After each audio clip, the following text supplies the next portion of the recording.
I've played an absurd amount of low elo games, way more than I want to think about, and in that time I've gotten to see you guys at your best. It is genuinely impressive how good the average player is these days. I consistently get punished whenever I misplay, but I also have to see the ridiculous moments as well. Trust me, if I had one wish, just one wish, I would delete each species of dragon in all universes for the benefit of jungle mains. That way, every low elo jungler in the world would immediately improve 10 divisions. I am begging you, Shaco, why are you just watching me take the dragon? You can do anything else, just base, farm, gank, anything else, please. In any case, I wanted to share with you some of the less obvious mistakes that many lower bracket players are making. These are key mistakes that can quickly lose you the game, but you may not even be aware that you're making them. I'm not going to waste any time here, let's jump right into the first one. As far as misplays go in low elo, one of the most exploitable things has always been to outplay your skill shots. Obviously, I don't expect you guys to have insane mechanics, but there is a certain type of skill shot that low elo players mess up very often, which is relatively easy to fix. Most of you don't value the threat of your spell as much as you should. The threat of landing your ability can often be more impactful than the spell itself, but because players don't realize this, they usually throw their spells out instantly, making them easy to predict. For example, think about fighting a Malphite. When he has his ultimate up, in the back of your mind you're going, okay, Malphite has ult,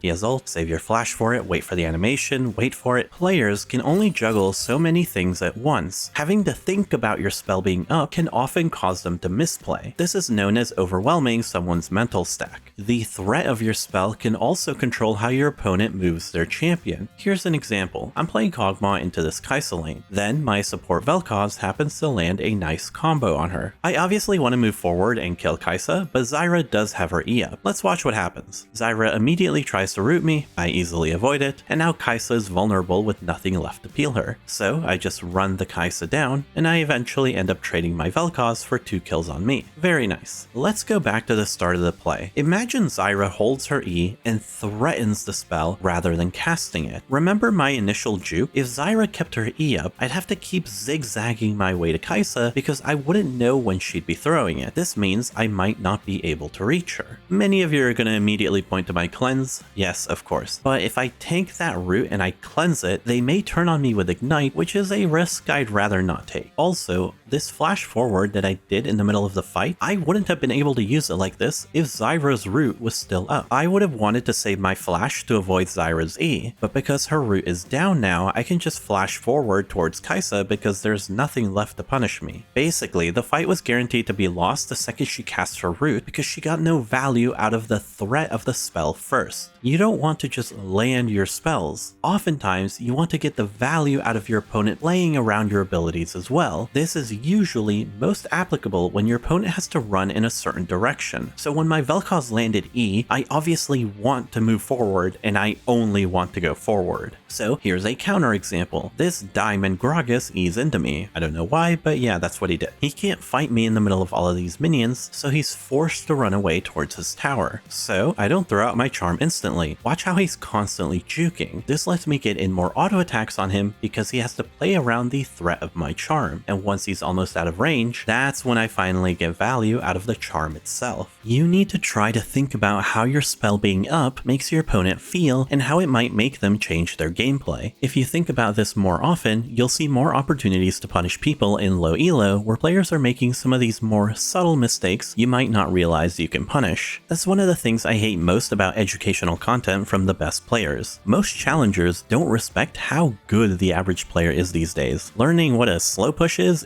not what the average player needs to climb out of gold. Or they talk about syncing up crashes with your teammate and grouping to set up vision. Buddy, that is never gonna happen even in Diamond, let's get real for a second. And that's exactly why we focus most of our efforts on teaching you how to actually climb from the low elo perspective, especially on our Smurf commentaries page. Here we have hundreds of commentaries from me and other insane challenger experts that point out the mistakes players in your elo actually make and how to punish them in real time. Just find the champion you want to learn and quickly get great info from incredible players who I can personally vouch for. For example, we have Strumpest, who is an insane Cassiopeia and Ryze player doing commentaries. I actually remember remember having a conversation with him and telling him I can't play Cassio, I do negative damage, and if I miss a single Q, I'm totally useless. Then he told me all I needed to do was change my build. With the wrong items, you only get like 3 or 4 empowered E's per Q that you land, but if you build a specific way, you can get 5 or even 6 E's per Q. Basically, at certain ability haste thresholds, your DPS skyrockets and missing your Q feels way less bad. That's literally all the info I needed, by the way. Now playing Cassio feels way easier, and you can find tons of great info like that from our experts playing your champion, and we post around 10 new commentaries each week.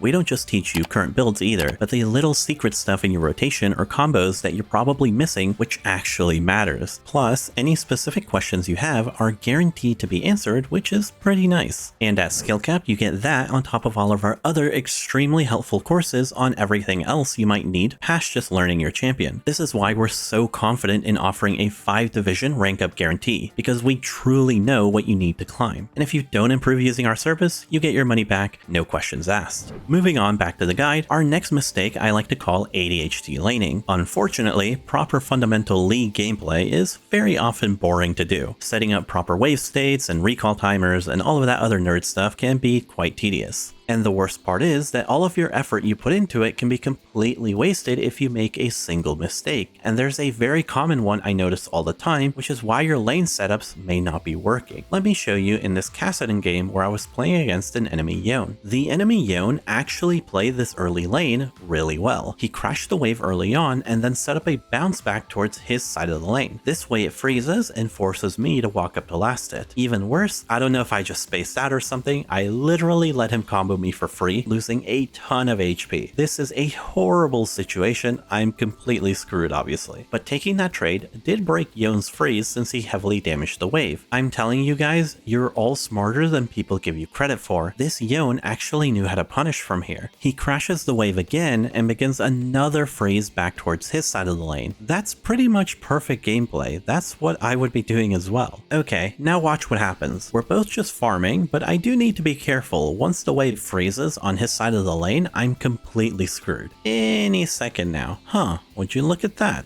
I'm totally okay. If this was a guide you've watched a billion times before, the wave would be frozen on Yone's side of the lane, Kassadin would be completely screwed, and Yone would go up 30 CS, kill the Kassadin, and GG go next, right? But there's no freeze, so what actually happened here? This is a really common mistake where I notice you guys don't have the proper discipline when it comes to last hitting minions. If you're building a slow push, you want to kill the minion at the last possible moment. The same goes for a freeze. Let me show you the example of Yone messing this up, and you're gonna see why I call this ADHD laning now. On the first bounce back before he punished me, notice a couple of his mistakes. Yone auto-attacked this melee despite him wanting the wave to come towards his side of the lane, and it was the same with this one 20 seconds later. You really don't want to do this because sometimes wave states are so fragile that the tiniest of mistakes will mess it up, and at this moment is where Yone threw away his advantage. The wave right now was bouncing back into him, but he randomly walks up to Q this minion, which wasn't even close to being dead. And on top of that, his Q splashed to the minion beside it. This is why you really need a normal cast keybind on your spells. Being able to properly angle your abilities to not mess up your wave state is really important. And I know Yone can't normal cast his Q, but the point stands for every other mid laner, okay? And then he also randomly auto attacks the melee minion here as well. But why would he do that? Well, like I said, ADHD laning. At this point, he's damaged the wave so much that the freeze isn't going to happen. So what he would have to do is crash the wave again and then restart that process all over again. Eventually, Yone does what every player would do in this situation. He gets bored. He's like, screw this, man, I'm just gonna go in. And because he does that, he damages the wave so much that it's now pushing back into me. And I just go back to farming very peacefully. I played this early laning phase terribly, and I ended up 11 CS ahead of him. And that's off of him auto-attacking the wave poorly just a couple of times. As you climb higher and higher, the small details start to matter more. If you want to push past Platinum or Emerald, you can't afford to get bored and do random things in the lane. The game plans you see in our guides or hear from streamers actually do work. You just have to keep calm and focus on executing them properly. That's how you'll consistently climb. And speaking of consistency, one of the most important skills to develop in this game is learning to be selfish, at least during the early levels. Let's hop into another game where I'm Lissandra versus a Shen mid. What a stupid troll pick. Oh, wait a minute, I've lost over half my health. I'm sorry about that. Anyway, after that fail of a trade, we can see my Ivern being invaded on the minimap. Shen runs over there to help the invade, but I've got a dilemma. My wave is pushing away from me. If I roam to help, I would be completely screwed. So I just don't go. I sit mid and do nothing. I really couldn't have cared in the slightest what was happening over there. And then I do eventually get flamed for this, of course. One thing you need to understand is that early laning matters above all else. This is because the relative value of a good lane state is much higher in the early game. For example, the difference between level 3 and level 4 is pretty meaningful in terms of combat stats. On the other hand, the difference between 9 and 10 is kind of whatever. It matters, but not nearly as much, right? Likewise, your wave clear is really low during the early levels, so if you're stuck in a bad lane state, it's really hard to get out of it. You can't just ignore your lane opponent like you can later into the game. A bad lane state is absolutely game losing in the early game. You can 100% just straight up lose the game because you won't be able to recover. Let me show you an example. Here I'm laning versus a Mordekaiser who I killed early on, and I also killed the jungle Garen who came to try to help him. So what do you guys think happened there? Did Mordekaiser blame his jungler for picking Garen and being completely useless? Or did Garen flame Mordekaiser for dying before he got there? Sadly, I have to blame Riot here because teleport is still in the game, so Mordekaiser just TP's back and my play was meaningless. How fun is that? Anyway, it's all good. As we're laning later on, I obviously have an item lead from scoring those 2 kills. Unfortunately, I miss a kill window at level 6 because I got hit by Mordekaiser's E, and I missed my own Q, which ends up forcing me to back off. Surely I'm not going to misplay in every single clip I share in this video, huh? With a momentary control over the lane, Mordekaiser manages to crash the wave at my tower. Can anyone tell me what Mordekaiser should do with this crash? Recalling would be the simple answer, but instead he goes with Garen to the grubs. Okay, he didn't base. This is not good by Mord. I don't like that he went to grubs. He's letting me build a slow push. He's letting me get a level lead. Because level 7 to level 6 is a meaningful spike in the early game, I can just run him down and I get handed a free kill. So that was just like a bad play by the Mord. Helping at grubs and not caring about his own lane state is really, really bad. You always play for your own lane. Never play for objectives. You help with objectives if you can. Don't like grief yourself to like help at grubs. You can see how I'm calling this stuff out in real time, and it's because I see lanes thrown like this constantly in low elo. All he had to do was crash the wave, base, come back to lane with full HP and items, and he would have been completely fine. I definitely believe that grubs and dragons are by far the biggest culprits that bait players into griefing their lane states, which is why even though dragon is completely free here after ganking bot, I'm definitely not doing dragon. All my camps are up and I'm kind of low and my bot lane needs to base. even as a jungler, I pay attention to lane states and make sure I never bait my teammates into making this mistake early into the game. Kai'Sa needed to take a reset here, and I'm not going to bait her into wait a minute.